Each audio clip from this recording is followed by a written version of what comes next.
Hello, all you heroes, villains, and innocent bystanders. Welcome to another episode of A Angel and Her Unicorn comic book reviews. I'm Alan the Unicorn, and unfortunately, I am solo this week. I just actually got back tonight from Disney World. I went and ran their marathon weekend. I did the Dopey Challenge, which for you of those that are not into the running community, it is a 5K, a 10K, a half marathon, and a full marathon. So it's 48.6 miles over 4 days. In Walt Disney World, you're in the parks. If you're a runner, it's a really fun event. You take pictures of the characters and just have fun in the parks before it opens. It's just a really, really early morning. But I'm back. I finally got back home, and I thought I'd do a video really quick for the week because I really wanted some really good comic books I really wanted to get out. I will be spoiling them for you, so if you have not read your books the week, make sure you put them down and or stop the video, pick them up, read them, and then put them back down and come back to see us. We will have the times eventually in the bottom of the description so that you can skip right to it if you don't want to hear me babble on and on and on. And hopefully today will be a short show because it's just me, so I don't have any cool people to hang off with. And I always have Jenny, though. She's always here, so she's with me every day. Let's go ahead and get started. Since there is quite a few, I'm going to review, since I don't have a buddy, I'm just going to do about 4 because I don't want to monopolize everybody's time. Plus, I'm not that fun to listen to half the time. So let me look through and see what we can figure out. So I'm going to do Blackbird number 4 from Image. And it is, let's see, the artist is Jen Bartel. And it's created by Sam Humphries and also Jen Bartel. So she does the writing and the art also. Blackbirds is actually a really kind of a magical, not a magical girl series, not like a Sailor Moon, but it is definitely a magical series. It's got a lot of fun, interesting things in it. This issue, particularly number 4, it starts off with our main character. She's having dreams about her mom, always hugging her mom. And her mom had died when she was younger and never came back. So she figured out she thought she had died, and so everybody thought she was gone. And last issue she appeared at the very end of the page. So this issue starts off with her having dreams of her hugging her, and then hugging her actual mom, and coming to find out that her mom is a part of this cabal of magic users that run a particular part of this magical world. And she's come back and is like telling this boy that's kind of talking to her daughter to protect her, telling him to kind of back off. The boy's father shows up. Her and him kind of have a little bit of a rivalry, but you can kind of get a sense of that there's some kind of conflict in the magical world in this particular book, and so they kind of create a short bit of an alliance. She kind of asks the owner or the leader of the other cabal to be like, hey, do you think you'd be able to help me out if I do this? And so he's like, yeah.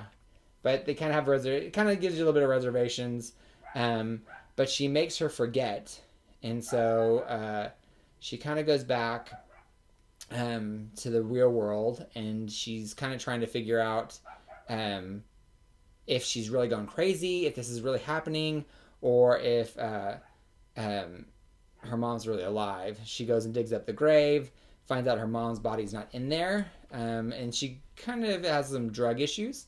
So she goes to go and take some pills, but she finds these gems that kind of help give her powers or help her use magic. So she goes back to the magical world, and she finds these people that are kind of harvesting these gems, and she makes like a big ruckus, and she's basically like, tell my mom that I'm here, and then she leaves. So she kind of causes this chaos to kind of hopefully get her mom to show up and talk to her a little bit more. I really like it, and I would give this almost a 4 out of 5 unicorn horns. The art is stunning. It is really, the colors are beautiful. It reminds me a lot of Wicked and Divine if you read that, but with a little bit more of a linear plot. The concept isn't really super original, but it is still really well written. I like the turmoil of the characters. Her sister's missing, so she's trying to find her sister, and now she's got her mom coming in, and she's got these other people that she's also trying to. She wants to be a magical person all the time, but she kind of grew up, and then when she grew up, she's like, magic's not real, but now she knows magic's real, so she's like, I really want to be this person, but it's kind of this weird conflict, which I really like. They've done really well with the story, and the art combination has been really well done. So I would give this book really, really high praise. I really like it. If you don't like magical characters, it may not be your thing, but it is kind of a drama-ish character too. So it may be, I think a lot of younger girls, women in general would like it. Men that like the magical kind of world, but it's kind of a more whimsical, whimsical is not the right word. It's more of a, I don't know, adult magical world, but it's not like Harry Potter, like wizards. It's more of a sprite, magical totems and cabals and stuff like that. Like I said, it's more of a wicked and divine kind of arena, but I really like it. So if you get a chance, you might want to check it out and see what you think. Because it may not be everybody's thing, obviously, but I really like it. So if you get a chance, check it out. But it's called Blackbird, and then I'm super looking forward to the next issue to see what's going to happen in that.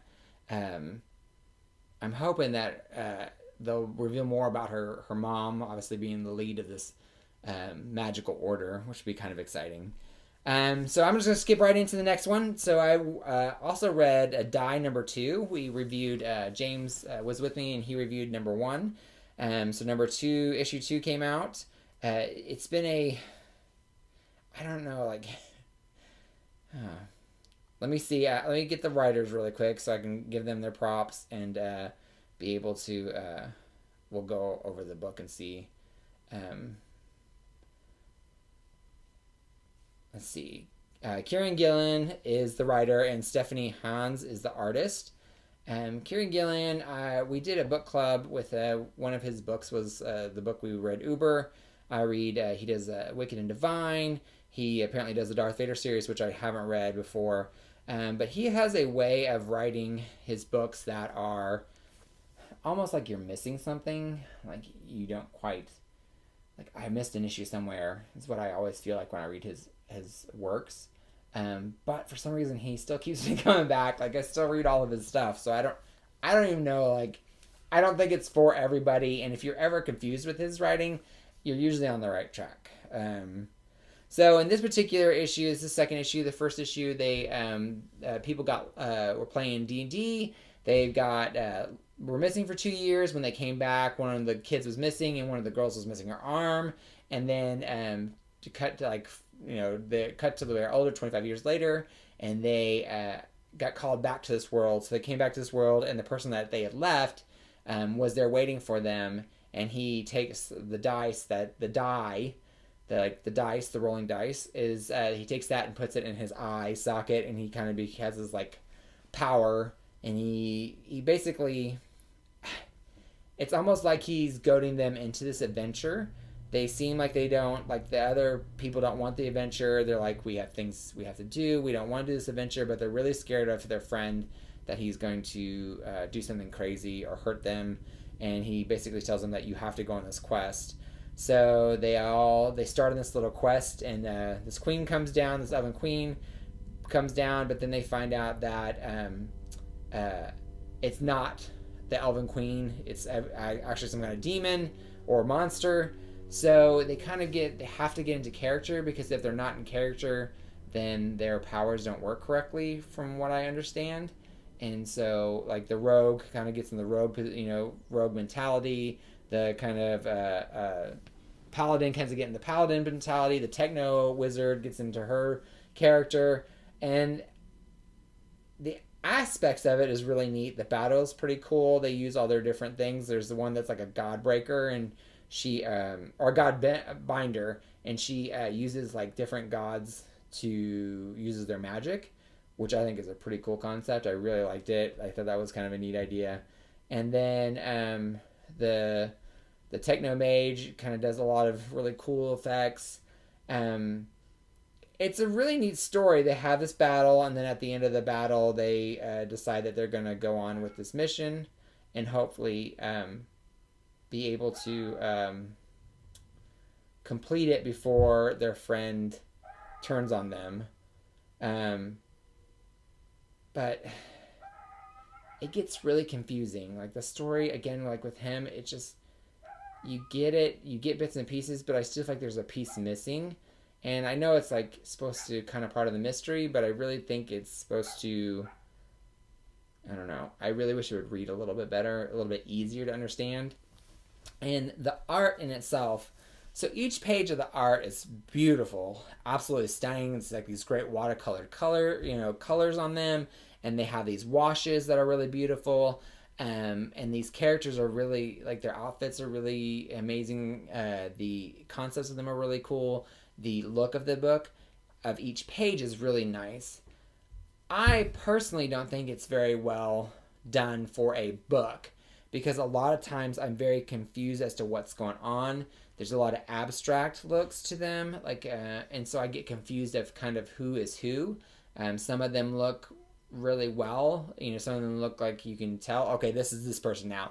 But then sometimes they'll draw that same person later on, and it's like, it looks like a completely different person. So I get a little confused about what exactly is happening sometimes. It's not the clearest pictures ever for me. But it is, the sad part is like each individual panel and each individual page is beautiful, and it is very talented art. I just don't know if it works well with a storytelling arc. Like, it's hard to discern some of the times. But I think they're wanting to get more into this fantasy realm, kind of D&D-ish kind of feel. A lot more of this different things about the dice. I think they're going to have to come into play eventually. This particular issue, I would give a 3 out of 5 unicorn horns, because I love the concept. I like the book. I like the art. I just don't know if I like it enough to for it to be sustainable. I wish they would get a different artist on there that I can maybe discern a little bit more. And I wish that Kieran would kind of tighten up his writing so that it could be more linear or more understandable most of the time, because sometimes I just get so confused. But that's the way I get on all his books.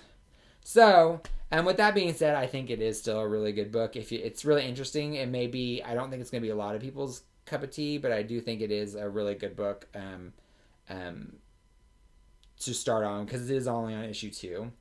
Let's do Young Justice #1 came out this week too. Let's see, I think Gleason is the one that does the writing. Let me see. I downloaded the digital copy, and it was really neat because it came with all the different covers. I really liked some of the covers. The covers were really cool. So the script is, Brian Michael Bendis is doing the script. Patrick Gleason is doing the art. And I like Patrick Gleason. He did Green Lantern Corps for a while. His art is really legit. I love his stuff. Brian Michael Bendis, I'm not here for him. Like, I don't like, oh my god, it's Bendis kind of person. But anyways, I mean, if you may be a big fan of his, which is cool. So the story starts off with there's this little random scene with this guy, and then not really much happens. They kind of show the gem world. They're gonna kind of set that up to be a big thing in this particular issue. I assume they're probably gonna be in further issues too, and so it was just this random page, which I thought was kind of weird. But then it goes into Metropolis, and Jenny Hex, which I assume is Jonah Hex's descendant of some kind, shows up to the city, and she's got this thing in her back seat, and she's trying to get it somewhere. Hilarity ensues. The gem world attacks, and they have all these different characters come in and start fighting. And then Robin shows up, which I think it's the Tim Drake version. No, it's the Damian. Sorry, it's Damian. And no, it is Tim. Tim Drake's back. So he shows up and he kind of helps Jenny Hex save some people and start fighting the bad guys. But then it kind of flashes back a little bit to where Tim Drake sees Cassie Sandmark's Wonder Girl, and they kind of have this thing. Cassie's wanting to help, but she has this reluctance, so I'm not for sure what that's about. Like, she doesn't, like, she's almost scared to get into it. I'm not for sure where they're at in the world with this, because Cassie Sandsmark, she was in the Titans in the Rebirth, and then she was kind of a little bit different. So now she looks like she's more of her old Wonder Girl character again. I don't know what's going on with that. I'm curious to see how they're going to approach all that. But they, Robin starts to help fight. They have the battle. Impulse shows up. Impulse helps. Again, I didn't think Impulse was in the Rebirth world, but he must have came back in something else, which I don't follow all of DC, but he must have came back in some kind of flash book, I assume. But he comes back, and he kind of jumps in. Wonder Girl shows up. Eventually, she kind of starts helping out reluctantly. And then all of a sudden, this new Green Lantern girl shows up and is helping them. So they're starting to get all these like younger characters in and I guess forming the team. So they got some the core members. They've got Robin, Impulse, and then Cassie, or Wonder Girl shows up. And then Jenny Hex and then the Green Lantern girl are going to be, I guess, part of the group also at some point. And then it looks like Amethyst shows up, and she's going to try to stop Robin.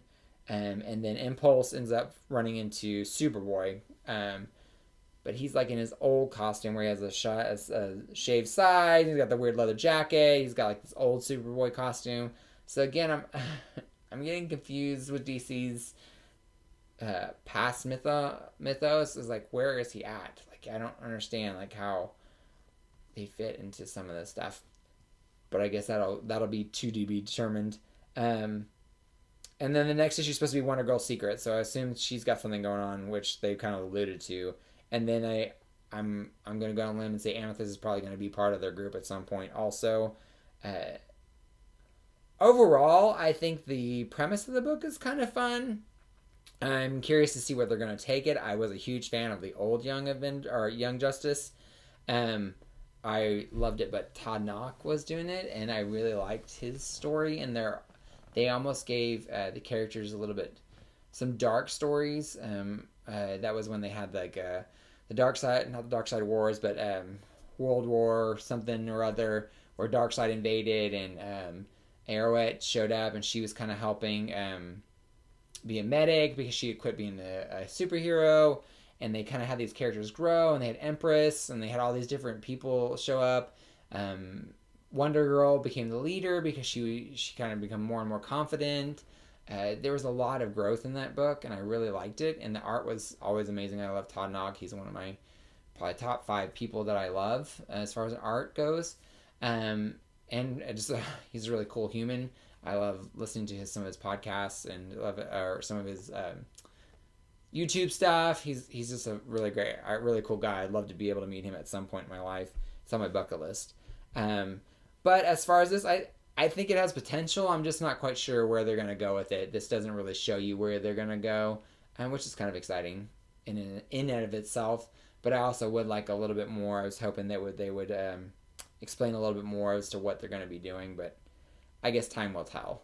The art's really amazing. I love it. There's really some dynamic panels. He did. Gleason really does well with the characters. Like, I think he gives them kind of unique looks. So I really liked his stuff. I really liked it. But the book was really fun. So I give about a 4 out of 5 unicorn horns. I'm kind of excited to see what's going to happen. But I really liked Young Justice when it was way back when. I just feel like now they've got this. They've got Teen Titans, and then so now I'm curious as to see where those are going to kind of play in. So it should be a fun read. And then let's do... Oh, I did Atomic Robo. So Atomic Robo, the world's greatest science adventure magazine. So I'm kind of new to the Atomic Robo scene. On my trip and my flight to and from Disney, I got to download a lot of stuff to read on the plane. And to read while I was trying to recover from trying not to die. And I got to read a lot of the Atomic Robos, the earlier stuff, the trades, and I've gotten through about 4 of them so far. I really like it. It's a lot of fun. The characters are really fun. It's interesting the way that the writer and artist, or writer, does them in like little mini series. So he does them like in 6-issue mini series, kind of like a lot of like Lady Mechanica. But it's really kind of fun throughout. In each series is kind of like through a different period of time. So that's kind of neat. So Brian Clevenger is the writer, and then the art is Scott Wegner. So anyway, I in this particular issue, it's set more in the modern times, maybe a little bit more futuristically. But Robo's got a little group of like a conglomerate of people together, and they're trying to solve some science problems. Atomic Robo is apparently made by Tesla, and he is kind of sentient, so he kind of does his own thing. The thing that I really like is the dialogue, because he's really kind of a sarcastic jerk, and he even calls people like horrible names like jerk, and like, you know, he's shooting at him, and he just has this huge sarcasm. And even though he's a robot and he has these huge like blue eyes, the artist does really well with making him expressive and kind of look like a douche, which I think is kind of funny. And so I'm really entertained by the way that they do this book together between the writer and the artist. Like, they really have a way of expressing something that's almost expressionless from being a robot.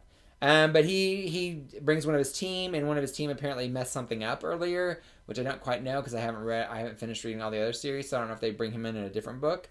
But they want him to get back to it, and he's going to go adventure down this hole and try to find what's going on. And Atomic Robo gives him another robot to kind of protect him and sends him on his merry way.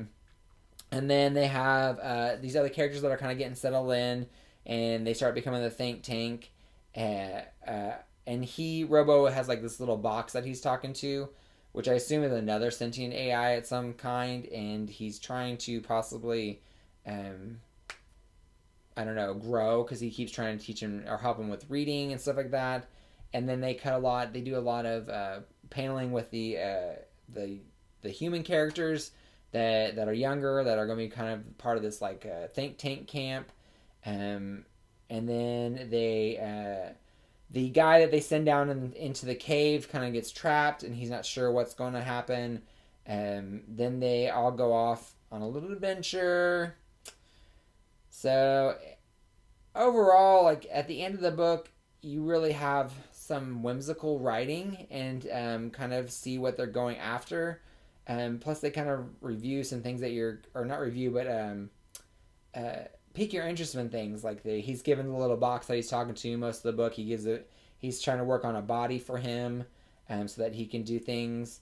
The guy that's trapped in the cave is kind of interesting, because you're not for sure what's going to happen to him, or if he's going to be able to, kind of snap out of it or kind of go crazy, like I guess formerly, like he did.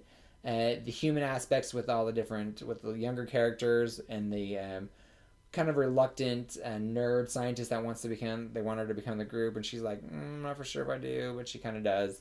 And so I really like the interaction, and again, like the dialogue is really kind of witty and fun.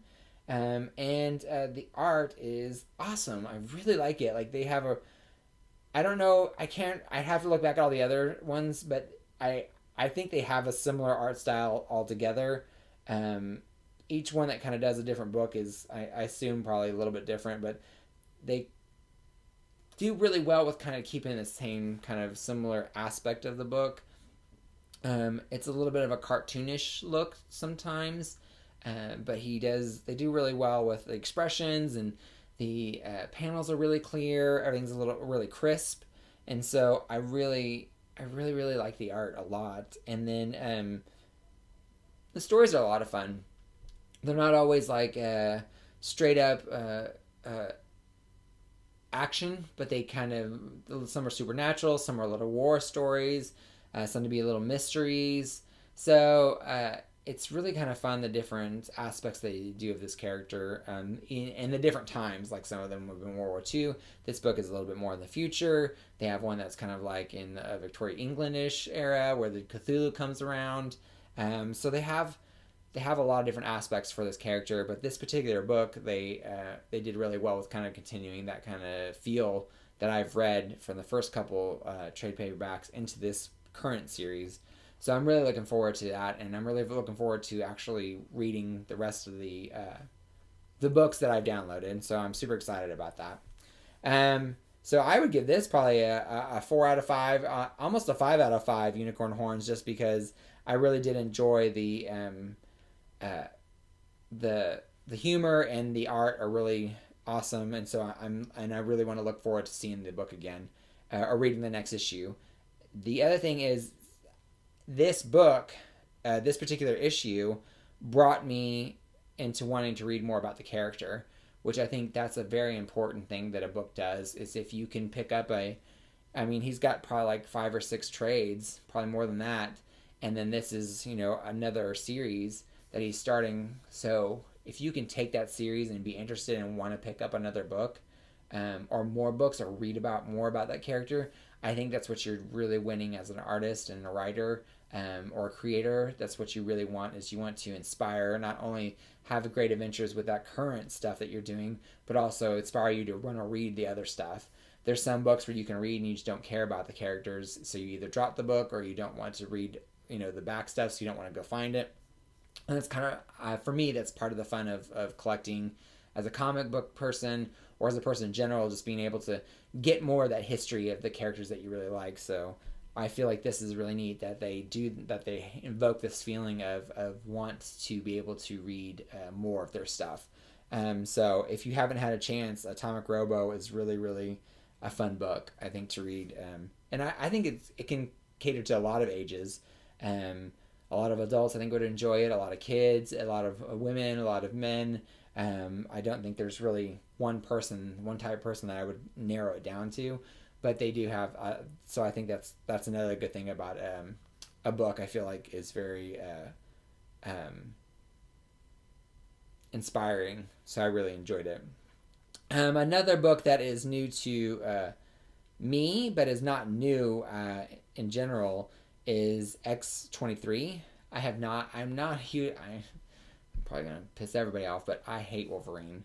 I hate Wolverine and I hate Spider-Man because I feel like they make them way too powerful with things. And I mean, like, Wolverine was literally in like 5 books at a time, and just it's a cash cow, and he's not really that interesting. They do too much with him, and I feel like sometimes they stretch things too far.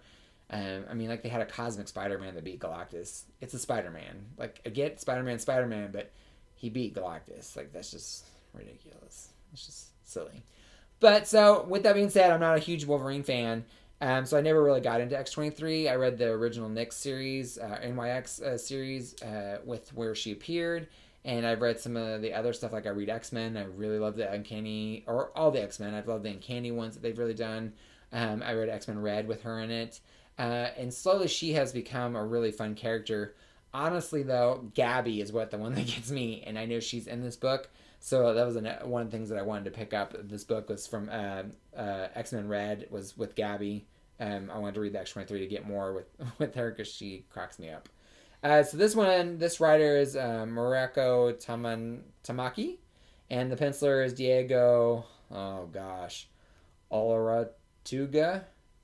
Tugi. I am so sorry. I'm sure I butchered the stuff out of that.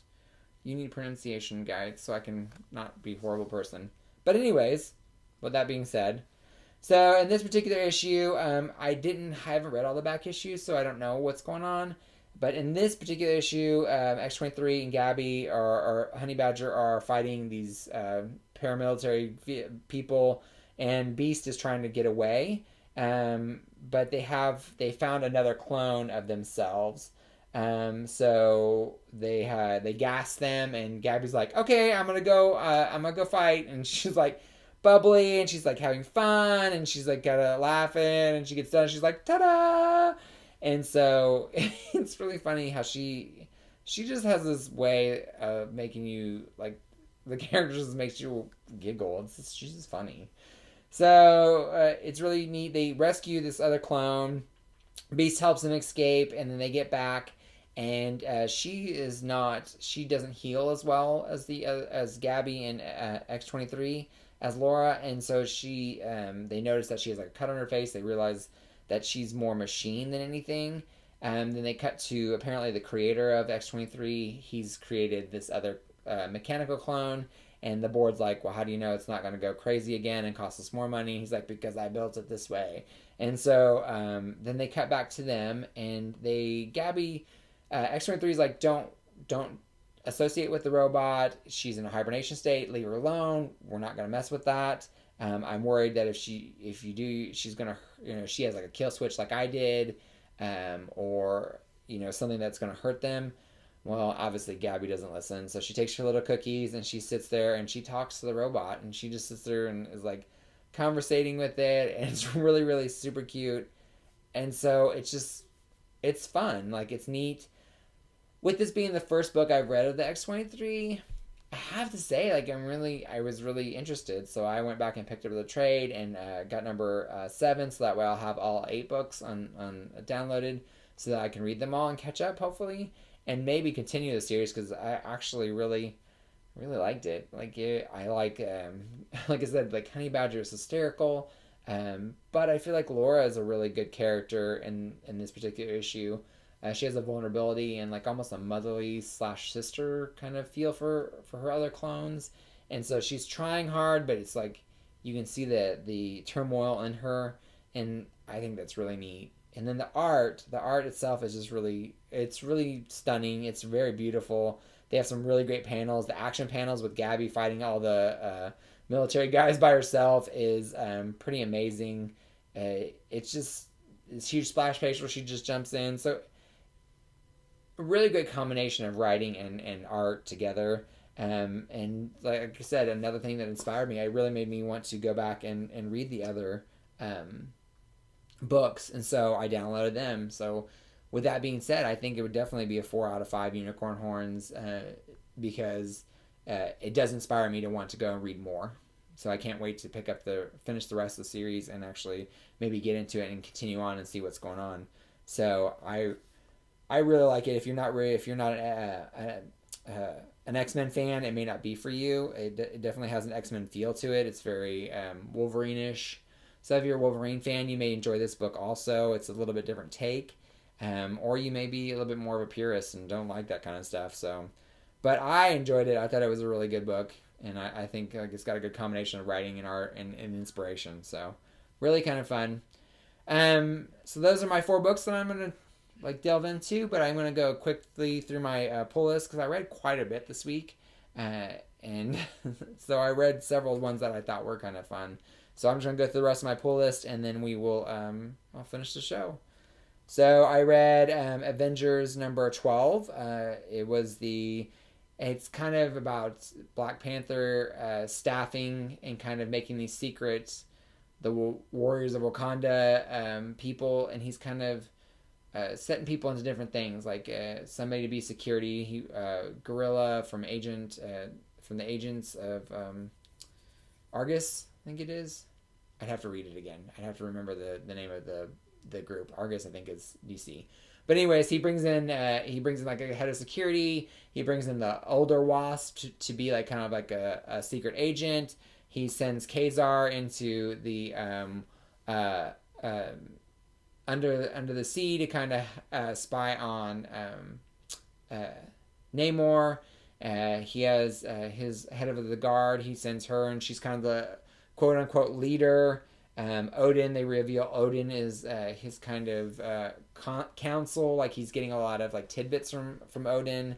And so honestly, this is probably the best one out of the whole series. Sadly, it's issue 12, and I really just don't care anymore. So it's okay. It's 3 out of 5 unicorn horns.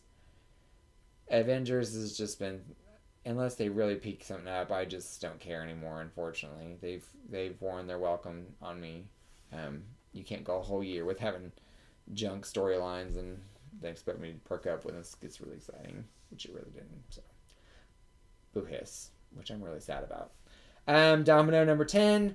It brings Longshot and Domino together. They're kind of combating with their powers, and they realize that Longshot is dying, and so Domino's tasked to hunt him.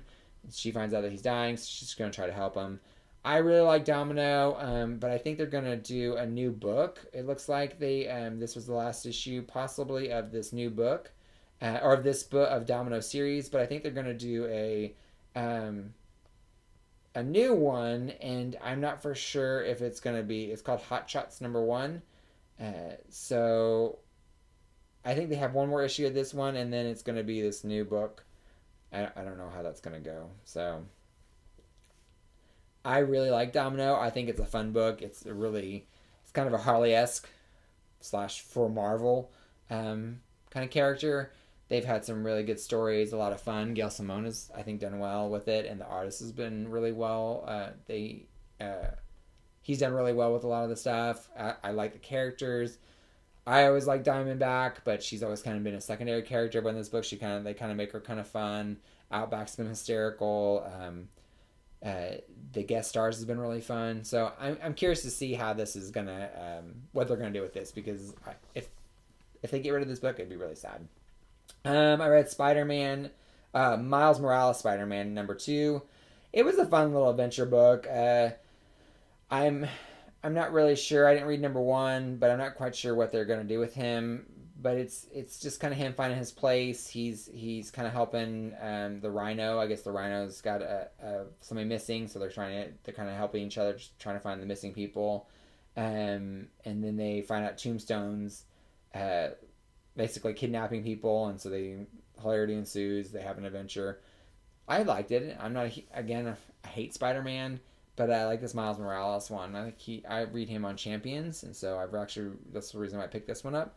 I don't know if I'm going to pick up the other ones or if I'm going to go back and get number 1, because it's not my bag. It's just not my thing. But in general, I think I would give this probably a 3 out of 5 unicorn horns, or if you're Spider-Man, maybe a 4 out of 5 unicorn horns. It may be a really good adventure book.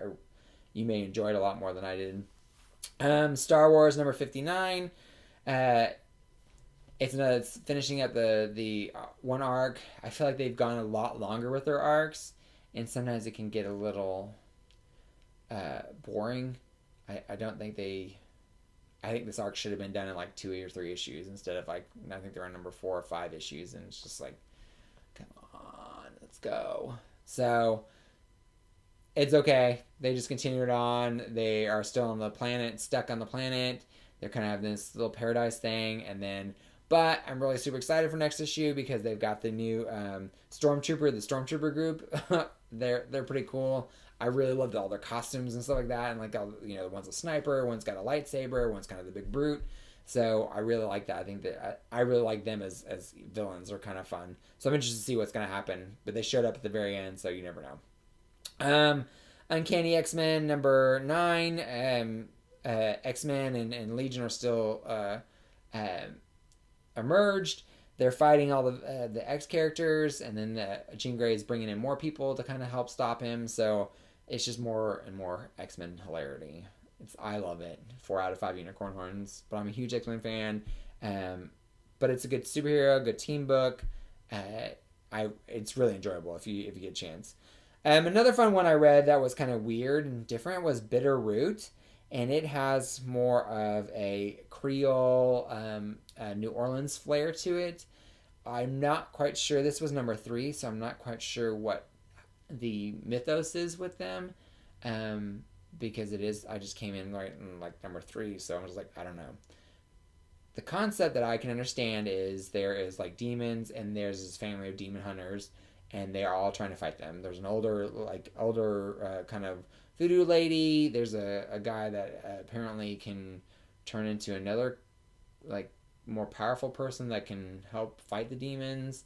There's a guy that's kind of like got all these like holy water syringes and stuff that he's fighting the demons, and he's got more like a Captain America character. And there's one guy that's just kind of a guy and a girl that's just regular humans trying to fight them. So I feel like I've missed a few books, which I actually have one and two. But I kind of want to go back and read it because I'm curious to see what is going on. Uh, and the art's really fun. I mean, like it's kind of got a gritty feel. It does feel very New Orleans-ish art, if that makes sense. It's just kind of gritty and kind of dirty like New Orleans is, but really interesting would like New Orleans. So I really think that it's kind of an interesting one to read if you get a chance. If you're into like odd books, I think, or horror books would be kind of fun. I think Bitterroot would be a good one for you to try out. I read The Freeze issue 2, where the guy is like everybody's frozen and he's the only one. Him and he can unfreeze people, but there's complications to that, and there's like choices. It's almost like the end of the world kind of thing. So this continues that story on, and they found at the end of that book there is a serial killer that he apparently been unfrozen somehow, and so they're not quite sure how that's working out. So piqued my interest. It's a weird book, not a weird book, but it's just kind of slowish, I guess. But they do well with some of the dynamics of the things, and the action that they do in is very, it piques your interest. So it's kind of a neat book. Hit Girl number 12 was the last one of the Rome series. She finally fights the bad guy. She wins, of course, and then she ends up getting bamboozled by the person that's supposed to be, was her sidekick-ish. And so it's kind of fun book. It's really actiony, a lot of blood and guts, a lot of cussing. So basic Hit Girl stuff. I've really enjoyed the Rome series. I think it's probably one of my favorites. So I'm interested to see what the next one's going to bring. The next one looks a little crazy, so I'm curious to see what they're gonna do. Like I hope the artist is a little bit better than what the ad art looks like, because it looks a little crazy. Looks a little not my thing. I read Kick-Ass number 11. I don't know. I'm ready for this series to be over too. I wanted it to be good, and it was good when it first started. It was kind of neat. The concept was kind of neat, but now I don't know. It's just weird. I liked the old Kick-Ass because they did kind of bring in some of the weird, and they kind of people that wanted to try to be a hero, but they weren't really good at it. And so but this one's kind of like she's supposed to be kind of good at it. I feel like it would be a better story if it was in a different kind of book. Like if they actually made a book with just this and not put the Kick-Ass label on it. Because I feel like when you have the Kick-Ass, you have a little bit more of a different kind of concept that you're really wanting, and this is not paying off the way I want it to. So I'm not a big fan of this. It's not one of my favorites. I'd probably say 2 out of 5 unicorn horns. Murder Falcon. I came in on it. This is issue 4. I came in the middle of this. I have no idea what's going on, but I do want to read more. Image is kind of knocking it out of the park lately, but this book, I have no idea. From what I understand, there's monsters, and there's these people with a band, and they have a falcon that is like has this robot arm, and he fights people, and there's a guy with a cowbell that has like this big snake thing. So I'm assuming maybe they can play their instruments and create monsters. I don't know, but it makes me want to go back and read issue 1, 2, and 3, just to see what the heck is all the absurdities about, because I have no idea. Like I can't even tell you what the book's about. Like there's monsters, there's a falcon with a robot arm, and they fight, and then there's a guy with a guitar, and I don't know. But I'm interested. I'm in to win it. I'm gonna go back and check it out and see what I can figure out. But I'd say 3 out of 5 unicorn horns, only because I don't know what the heck is going on. I think I'd give it 4 out of 5 unicorn horns because it does seem like a kind of cool book, but I don't know. I don't know enough to follow it, so that's kind of hard. I read Outer Darkness number 3. I really like this book. I love Afu-chan. Like, I love his art. It's really dynamic. The concept is really fun. It's like Star Trek with poltergeists mixed in, and that's just crazy. This one, they have the guy and this girl. They go to the planet. They get killed. Eventually, they're resurrected. It's just fun. It's like a really neat. The combination. I would never expect like a ghost story with a Star Trek world. I'd never thought they would work, but they make it work, and it's kind of fun. So it's an interesting read. Justice League number 15.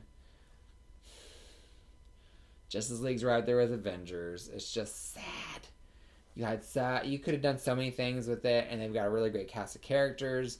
They can't keep the Cliff Chang. This is he's a great artist, but he can't stay on a book. Like he just, I don't know if it's his time frame or if the time crunch is too much. I don't know what it is, but he's horrible at staying on a book. He reminds me of uh, Joe Mandiari, where it's just like, oh my God, his art is beautiful and I love it. It's like butter, but he just can't. It's like he does a page and then he's done. And I'm like, oh, why? So this particular issue, it goes on to the more Hawk Girl story, and then Martian Manhunter's trying to find out about the hive mind that's kind of collected all his history. And there's this weird Thangar, but the Thangar's not supposed to be there, and Shiara's not supposed to be there. Really super confusing. I'm not quite sure what the heck is going on. And then there's a whole nother sub story about Starman getting ready to blow up, but that's like 5 seconds. There's like 5 seconds of that, and then like it goes into this Hawk World story. So I don't know. Like this is so muddled, so horrible. Why, God, why? I hate it. I'm so mad. 2 out of 5. Only because I really wanted it to be good. And then I also read Spira, Ascension of the Starless, Volume 3, Issue number 1. So lots of history back there. Apparently there's several books, and they each have 3 volumes of those books. The actual book, this one issue, was really interesting. Again, it was like a Atomic Robo. It made me want to go back and read the other ones, which are kind of interesting. I like the characters. The premise is really neat. But the thing that is really off-putting about the book is each book is done by a different artist. And I don't like that at all. Because there's like, I get used to one character, like one of their art, and I really like it. And then the next book, it's like nothing. It's a completely different art style. It's a completely different vibe. It's a completely different feel. And I don't like that because it's really jarring for me to, if I want to get into these books and I feel like these characters take on a life of their own, you don't have to be, maybe, the first arc have the same artist, but not when every issue is a different artist. It's very jarring to the eye and it's very jarring to the story, because I do feel like the art sets a tone to a feel of the book.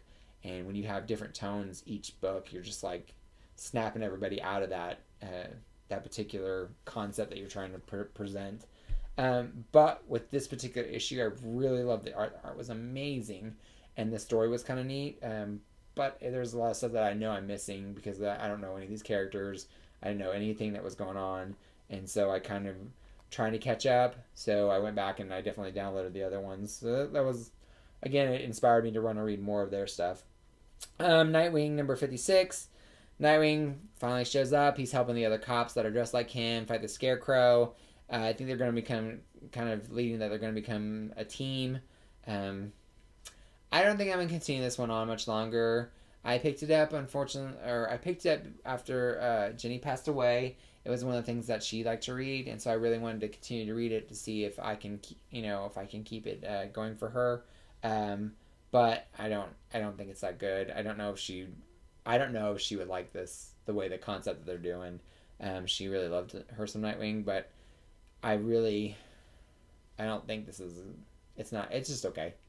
It's not worth my money anymore, unfortunately. It's just, when you're okay, you've been okay for the past 4 issues. So, I don't know. I'll probably try to keep it for a couple more issues and see if it changes my mind, but right now it's not. It's just okay. 3 out of 5 unicorn horns, because it is some good art. It's an okay story, so it's middle of the road. Martian Manhunter number 2. I feel like this book is really super polarized with a whole bunch of people. I feel like there's a camp where everybody, there's people that really like it, and then there's a camp where people really, really hate it. I don't feel like there's a lot of the middle of the road people on this one, because it does kind of change the Martian Manhunter mythos. He's kind of a bad cop, and he's kind of a little bit more. I feel like he has more personality in this book than he has in any other book. Martian Manhunter character is definitely a character that was kind of a little bit more somber, but this one they've got him, give him a little more personality, and they're going a little bit more into his quote unquote past, which I'm not quite sure if it's again a rebirth past or how that's working with them. But and then a lot of people are charged about the art. Some people hate the art, and some people love the art. I am in the camp that I love the art, and I actually love the book. It's a lot of fun. The art is really cartoony and dynamic, which I feel like lends itself to. He's a shapeshifter, and they really play on that with like all these like where they may take on these glob forms, or they got little things flying off their head, or connecting to each other, or shaping, changing shape into something crazy. And the daughter is like this little glob because she hasn't figured out what shape she wants to take as a more human form. And so it's a lot of fun. Like I really like the art. It's dynamic. It's kind of interesting. It's got this whimsical, cartoony look to it. It's just, I love it. But I can definitely see where it's not everybody's cup of tea because it's very odd proportions. People look really weird. But I think he does. I think that Rossum does really well with the expressions and the different fields of the book. It does feel alien most of the time. So I really enjoy it, and I really like to hear everybody's opinion about this one to see what they think about it. So that was it. It's a lot of books this week that I read. So with that being said, if you get a chance and you like this video, please, you like what I'm doing here, like, share, subscribe. We would love to have more people. Just because I would really love to start a conversation and hear what everybody thinks. If you like some of these books, let me know. If you don't like some of these books, let me know. I'd love to hear books that you think would be a good addition to read and try to see if they pique my interest. Because I'm always about trying something new. It's always fun to see what the books do, and see what kind of piques everybody's interest. If you don't like a book, then let me know why, because I'd like to hear your opinion, because that's the reason I started this channel. One of the reasons that we started this channel was we really wanted to kind of have a conversation to see about what different people think about things. So if you get a chance, leave a comment. If not, we'll hopefully catch you again next week. And until then, I hope your pull list is full. Thank you. Bye.